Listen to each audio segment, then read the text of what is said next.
Now, after Golden Wind was animated, the cast got a revitalization of, well, memes attributed to them. Mista never misses if he's the target. Narancia is 17 and he airplanes. And Bruno is the mom of the group who likes to go to Olive Garden a lot. Everyone had something tied to them due to the frequency of said attribute showing in their character. With Bruno's trait, I believe that it was the most adaptable and used across all the fandom. It's such a noticeable trait that we can see on Bruno, and that's not something commonly bound to leaders of groups. There's this something to Bruno, an inviting, nurturing, and guiding energy.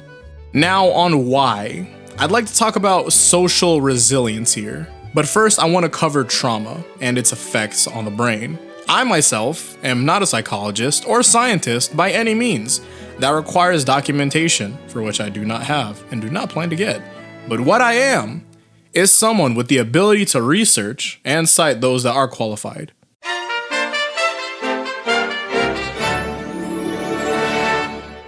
I want to go over an article provided by Radboud University from the Netherlands first. Stress in early childhood leads to faster maturation of certain brain regions during adolescence. Further into the article, during adolescence, our brains experience a natural pruning process in which previously made connections between brain cells are refined, allowing the creation of more useful and efficient networks. Our brains already have a steady pace that it goes at to mature, but it's stress and trauma that speeds up the process. Further on, it gets specific. Stress due to negative experiences during childhood, such as illness or divorce, appears to be related to faster maturation of the prefrontal cortex and the amygdala in adolescence. So that's evidence to point towards that. With what we have now, let's look back to Bruno in his early life. We can try to connect the divorce as a reason for him maturing, but the thing is, Bruno had shown that he was capable of more developed thoughts than the average 7-year-old. He had recognized the circumstances that his father was left with, considered the future, and then chose to stick around with him. We could attribute that to him potentially being this type of person from the womb, but JoJo has an ongoing theme of living. Circumstances are a significant thing in this series, so I believe that this is something that Bruno had grown to learn. Now, with both parents' descriptions, nowhere does it imply that they put Bruno through troubles to provoke a speedy maturation of the brain, and I don't think that was the case either here. The father's description gives a dialogue of him being a man trying to protect his family from everything wrong with the world. Now, we had seen how bad it gets in Golden Wind. With the idea in mind, it could have been the environment alone and what Bruno had seen around him. It could have even been things where he and his dad come across unfortunate people, and as much as I don't want to make assumptions, I do think that Bruno's dad could be someone who understands the circumstances of unfortunate people. With the combination of that and a loving mother, I could see Bruno becoming the overly sympathetic person that he is. The divorce isn't a factor of causation for his character now, but it is something that contributes after. Now, after the divorce, a few years later, there was the incident with his father. What was the first thing to happen after that? He waited for the people to come for his father so he could take them out, and then he found himself in the mafia to protect himself. As crazy as all of these effects happening back to back sound, it makes a lot of sense. See, there's another article I'd like to mention here. It was titled, Unraveling the Link Between Trauma and Male Delinquency, the Cumulative versus Differential Risk Perspectives. The point I'd like to use from there is that traumatic experiences themselves link to juvenile delinquency, in quotes. In Bruno's case, he did take a nosedive straight into the darkness of the world.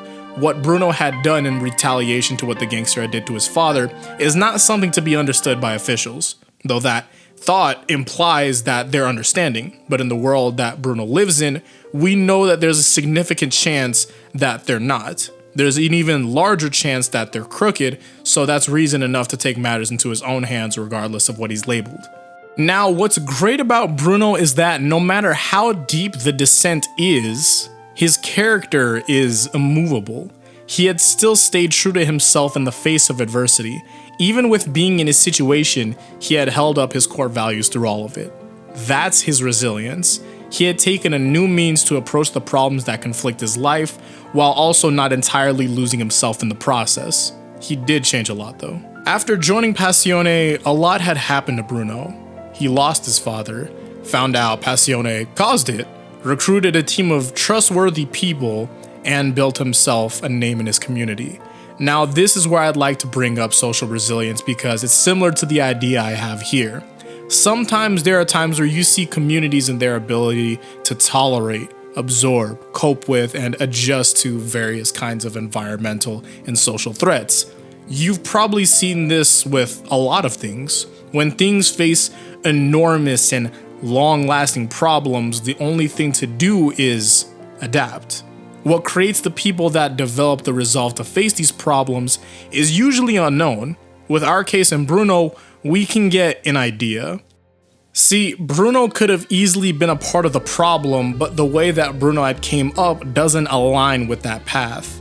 Instead, he's taking the means of bettering his community with a group of individuals that share similar beliefs, and between them, they share a trust in Bruno.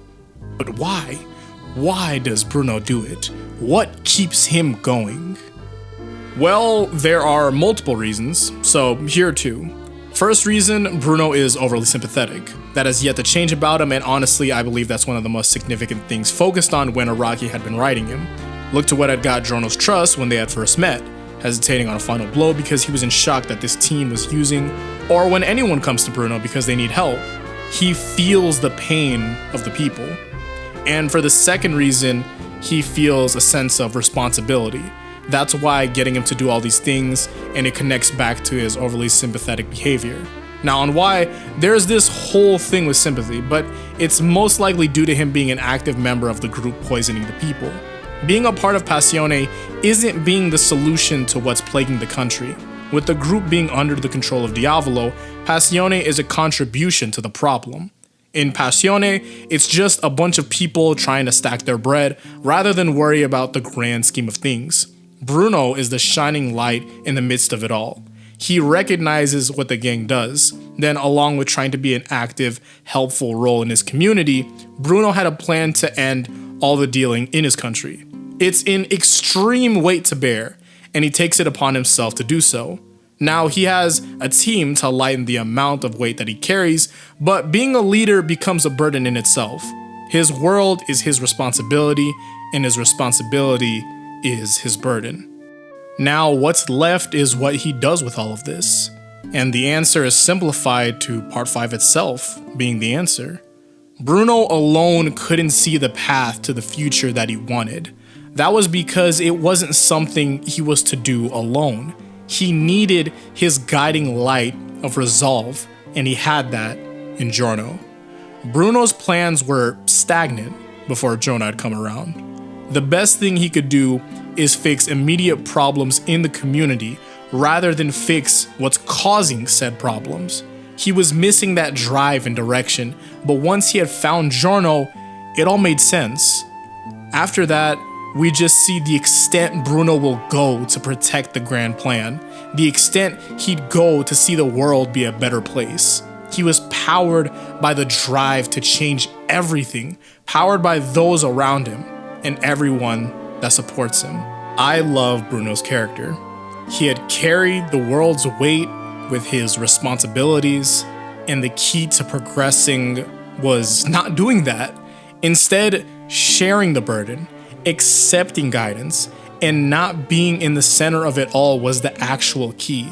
Being a leader or just a role model of sorts usually means the world expects a lot from you. Since you're the guidance, there's usually this idea that you can't learn. You're the teacher. You're supposed to know all there is. You're the leader. You can't give wrong instructions. The room for error will legitimately have you claustrophobic. But the truth of it all is that people can fail, and people can learn from said failures. The truth is that you're not going to know it all, and it's okay that you're learning. There's nothing wrong with accepting help. Sometimes that's just the key to progressing. And that's Bruno. And before I get to the thank you all for watching part, it's a pretty huge thing. That's like being unable to accept help, because I know there's a lot of people out there, me included, I'm gonna be straight up as possible. A lot of people don't want to accept help. That's a huge thing. and they want to try to be there for everyone as much as possible because they're just all that weight on your shoulders. I know how it gets out there for everybody, yo. It's help goes a long way.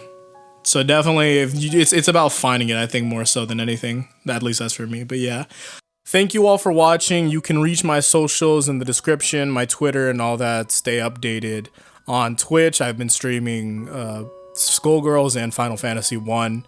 I stream on Tuesdays, Thursdays, Fridays, Saturdays, 4 p.m. PST. So you can catch me on there for anyone that's around for that type of thing. Recently we did conceptualizing JoJo fighting game. That was really cool. So you can check that out there too. But I actually have to do a re-recording of this because the audio has been done for a while and this is a different area of the video. It's May 29th, 2020, and I really just want everyone out there to stay safe more than anything. It's getting really crazy out there, and I hope that everyone is staying safe and doing what they can to combat the injustices that have been plaguing our Earth, specifically the United States, because that's where I live. That's where a lot of people here live. And yeah, I hope everyone that's out there staying safe, doing good, the best that we can. Hopefully I'll see you all doing good in the future. Hopefully I'll see you all in the next one. Until then, peace out and Godspeed.